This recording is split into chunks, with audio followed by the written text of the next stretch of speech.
Telangana CM Revanth Reddy ఇవాళ ఖమ్మం జిల్లాలో పర్యటించనున్నారు. ఉదయం 10:45 బేగంపేట ఎయిర్పోర్ట్ నుంచి ఖమ్మంకు బయలుదేరతారు.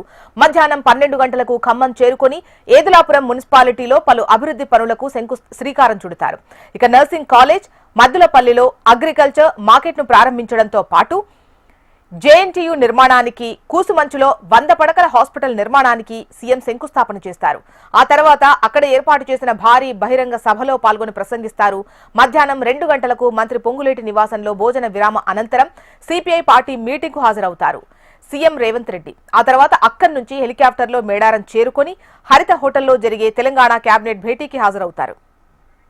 ఇక మరిన్ని డీటెయిల్స్ మనకు రవికిరణ్ అందిస్తారు. రవికిరణ్, చూసిన ఖమ్మం జిల్లాలో నేడు తెలంగాణ ముఖ్యమంత్రి రేవంత్ రెడ్డి పర్యటన ఖరారైంది. 11:40 హెలికాప్టర్ ద్వారా ఖమ్మం జిల్లాలో ఉన్నటువంటి పాలేరు నియోజకవర్గం ఎదురాపురంలో జేఎన్టీయూ హెలిపాడ్ వద్దకు ఆయన చేరుకుంటారు. తర్వాత 12 గంటల వరకు కూడా పక్కనే ఉన్నటువంటి నర్సింగ్ కాలేజీ ప్రారంభోత్సవంలో పాల్గొంటారు. ఆ తర్వాత ఏదైతే సంక్షేమ కార్యక్రమాలకు సంబంధించి 300 కోట్ల పైచిలకుతో అభివృద్ధి శంకుస్థాపనలు ఉన్నాయి, వర్చువల్ గా కొన్ని ప్రారంభించే అవకాశం ఉంటుంది. దాంతో పాటు 12 గంటల నుంచి 1:15 వరకు ప్రజాప్రతినిధులతో కూడా సమావేశం ఏర్పాటు చేశారు. 2:30 మంత్రి పొంగులేటి శ్రీనివాసరెడ్డి అక్కడ లంచ్ విరామం తర్వాత 2:40 బయలుదేరి ఎస్ఆర్ఎన్ పీజీఎన్ఆర్ కళాశాల మైదానంలో ఏదైతే సిపిఐ 100 వేడుక జరుగుతుందో, శత జయంతి వేడుకలో ఆయన ముఖ్య అతిథిగా పాల్గొనున్నారు. 3:20 అక్కడ నుంచి బయలుదేరి ఎస్పీ స్టేడియం వద్ద హెలిపాడ్ వద్దకు చేరుకుంటారు. అక్కడ నుంచి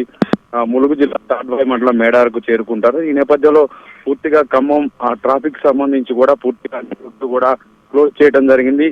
ట్రాఫిక్ పోలీసులు కూడా అనేక గమనికలు చేయడం జరిగింది. పట్టణం పాటు ఖమ్మం రూరల్ లో కూడా ట్రాఫిక్ మళ్లింపులు కూడా చేస్తున్నారు. ప్రస్తుతం సీఎం రేవంత్ రెడ్డి బయలుదేరే అవకాశం ఉన్న నేపథ్యంలో ఖమ్మం పట్టణం మరియు రూరల్ మండలాల్లో సంబంధించినటువంటి ట్రాఫిక్ అంతా కూడా వేరే మళ్లింపు మార్గాల ద్వారా వేరే వైపు మళ్లించిన పరిస్థితి కనపడుతుంది. ఖమ్మం మీదుగా హైదరాబాద్ వాహనాలన్నీ కూడా ఇప్పుడు దేవరపల్లి, అశ్రాపేట, సత్తుపల్లికి సంబంధించిన వాహనాలన్నీ ప్రస్తుతం గ్రీన్ ఫీల్డ్ హైవే ఎక్కి కొదుమూరు దగ్గర గ్రీన్ ఫీల్డ్ హైవే దిగి అక్కడ నుంచి బోనకల్ దంసలాపురం బ్రిడ్జి కింద నుంచి మళ్ళీ గ్రీన్ ఫీల్డ్ హైవే ఎక్కి పొన్నికల్ ద్వారా హైదరాబాద్ వెళ్లే విధంగా రూట్ మ్యాప్ ఏర్పాటు చేశారు. అలాగే హైదరాబాద్ నుంచి భద్రాచలం, కొత్తగూడెం వెళ్లే వాహనాలను ఖమ్మం రూరల్ మండలం పొన్నికల్ వద్ద నుంచి కూడా గ్రీన్ ఫీల్డ్ హైవే ద్వారా వెంకటగిరి క్రాస్ రోడ్డు హైవే పై నుంచి కూడా ఇటు కొదుమూరు నుంచి గ్రీన్ ఫీల్డ్ హైవే ఎక్కే విధంగా ఏర్పాట్లు అయితే చేస్తున్నారు. సత్తుపల్లి, అసురాపేట నుంచి వచ్చే వాహనాలు కూడా వరంగల్ వైపు వెళ్లేవి పూర్తిగా డైవర్ట్ చేశారు.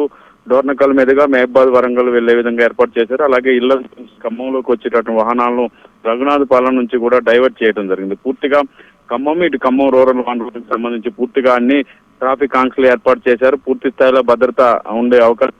దీంతో పాటుగా ఎక్కువ శాతం గ్రీన్ ఫీల్డ్ హైవే విధంగా వెహికల్స్ వెళ్లే విధంగా ఏర్పాట్లు చేయడం జరిగింది. మరోవైపు పాలేరు నియోజకవర్గంలో దాదాపు 300 కోట్లతో పెద్ద ఎత్తున అభివృద్ధి కార్యక్రమాల్లో పాల్గొన్నారు సీఎం రేవంత్ రెడ్డి. ఈ నేపథ్యంలో మంత్రి పొంగులేటి ఆధ్వర్యంలో స్థానికంగా ప్రజాప్రతినిధుల మీటింగ్ కూడా ఏర్పాటు చేయడం జరిగింది. దాని తర్వాత రాబో మున్సిపల్ ఎన్నికలకు సంబంధించి కూడా పూర్తి స్థాయిలో ముఖ్య నాయకులు, అలాగే ఖమ్మం కార్పొరేషన్ సంబంధించి కూడా అక్కడ ఉన్నటువంటి కార్పొరేటర్లు, నాయకులతో కూడా ముఖ్యమంత్రి మీటింగ్ పెట్టే అవకాశం కూడా ఉన్నట్టుగా తెలుస్తుంది. పూర్తి స్థాయిలో సిటీ మరియు రూరల్ మండలంలో ట్రాఫిక్ రద్దీ దృష్ట్యా అన్ని రకాల ఏర్పాట్లు చేసిన పోలీసులు కట్టుదిట్టమైన భద్రతను కూడా ఏర్పాటు చేశారు. మరోవైపు సిపిఐ పార్టీకి సంబంధించినటువంటి బహిరంగ సభ పెద్ద ఎత్తున జరగనుంది. దేశవ్యాప్తంగా కూడా చాలా మంది డెలిగేట్స్ కూడా వస్తారు కాబట్టి పూర్తి స్థాయిలో భద్రత అయితే ఏర్పాటు చేశారు. ముఖ్యమంత్రి రేవంత్ రెడ్డి పర్యటన సిపిఐ శ్రేణులు అలాగే కాంగ్రెస్ శ్రేణులు కూడా పెద్ద ఎత్తున అయితే 2 బహిరంగ సభలకు సంబంధించి ఏర్పాట్లు అయితే ముమ్మరంగా జరుగుతున్నాయి. చూస్తున్నాం. Okay, right Ravikiran.